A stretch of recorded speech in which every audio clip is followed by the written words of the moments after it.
Assalamualaikum warahmatullahi wabarakatuh. Salam sejahtera bagi kita semua. Sampurasun. Perkenalkan, nama saya Siti Yulianita Utami, guru kimia di salah satu sekolah yang berada di kaki Gunung Salak, yakni SMA Negeri 1 Cijeruk, Kabupaten Bogor, Provinsi Jawa Barat. Walau kami berada di kaki gunung, tapi saya yakin dan percaya peserta didik kami memiliki cita-cita tinggi melebihi tingginya puncak Gunung Salak. Sudah 1 tahun lebih berlalu kita berada dalam kondisi pandemi yang mengharuskan kita banyak beradaptasi. Salah satunya dalam dunia pendidikan, dari pembelajaran dalam jaringan sampai penerapan hybrid learning, di mana tetap menerapkan pembelajaran sinkronus dan asinkronus. Walau begitu, tak ayal, banyak gangguan dalam proses pembelajaran daring ini, mulai dari gaptek, susah sinyal, tidak ada jaringan, kemudian kesulitan komunikasi pun terjadi pada pembelajaran sinkronus, seperti anak-anak lebih banyak mematikan kamera ketika pembelajaran melalui Zoom meeting. Kemudian ditambah lagi peserta didik tidak mengerjakan tugas ketika jadwal pembelajaran secara asinkronus berlangsung, cenderung pasif dan kurang termotivasi untuk belajar baik dalam pembelajaran sinkronus dan asinkronus. Hal ini tentunya dapat menyebabkan learning loss. Beberapa faktor yang dapat menyebabkan learning loss diantaranya adalah libur panjang, putus sekolah, dan ditutupnya pembelajaran tatap muka. Hal tersebut dapat dikaitkan dengan motivasi belajar anak yang menurun selama pembelajaran jarak jauh. Hal yang juga menjadi kekhawatiran ketika learning loss dibiarkan karena dapat berefek pada menurunnya sumber daya manusia, lantaran minat pembelajaran dan pengembangan diri siswa menurun. Itulah kenyataan yang ada saat ini. Tetapi bagi seorang guru, hal ini bukanlah menjadi alasan untuk menyerah. Bukankah begitu? Ada tanggung jawab besar yang harus kita lakukan demi peserta didik kita. Untuk itu, saya mencoba berinovasi dalam memaksimalkan pembelajaran daring dan pertemuan tatap muka terbatas atau PTMT. Maka dari itu, izinkan saya untuk sedikit berbagi mengenai pengalaman saya dalam berinovasi untuk memaksimalkan pembelajaran PTMT yang saat ini tengah berlangsung. Awalnya saya memikirkan model, sumber, dan media pembelajaran apa yang dapat saya berikan agar dapat membuat dan mempermudah peserta didik dalam melakukan pembelajaran.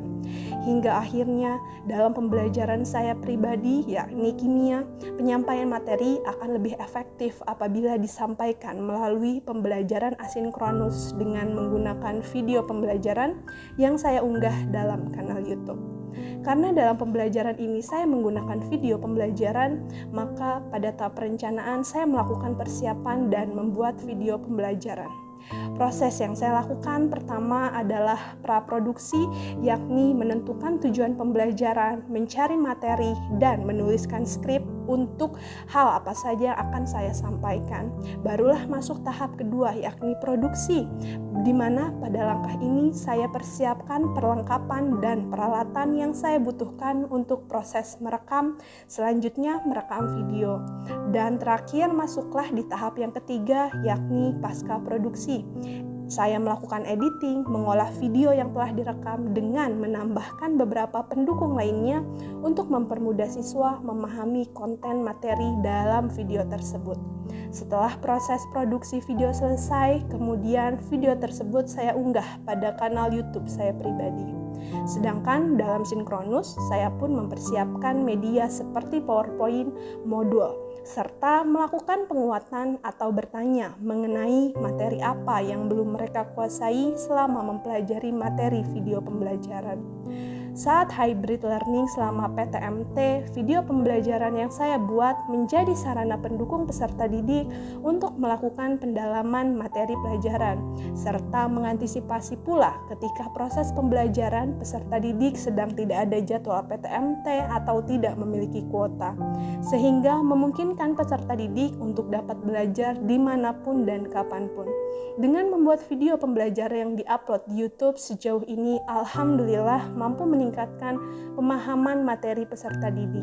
Salah satunya ditandai dengan hasil penilaian yang memiliki rata-rata cukup baik di pembelajaran kimia.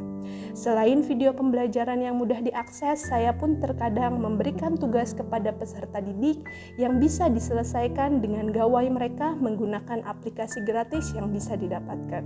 Selain itu, peserta didik juga dapat mengupload hasil karyanya di media sosial masing-masing. Hal ini saya tujukan agar shareability atau jangkauan berbagi informasi dan kebermanfaatannya jauh lebih luas dan dapat dinilai oleh banyak orang juga.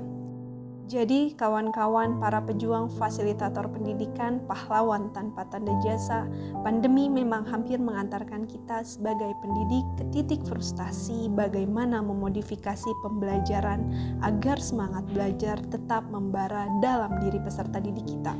Namun, ketika ikhlas dan lillah semakin kita tanamkan dalam hati, maka insya Allah jalan keluar akan selalu kita temukan. Maka, mari bergerak dengan hati, pulihkan pendidikan, agar para peserta didik kita berhasil mewujudkan mimpi yang dicita-citakan dan berguna bagi bangsa ini di masa mendatang.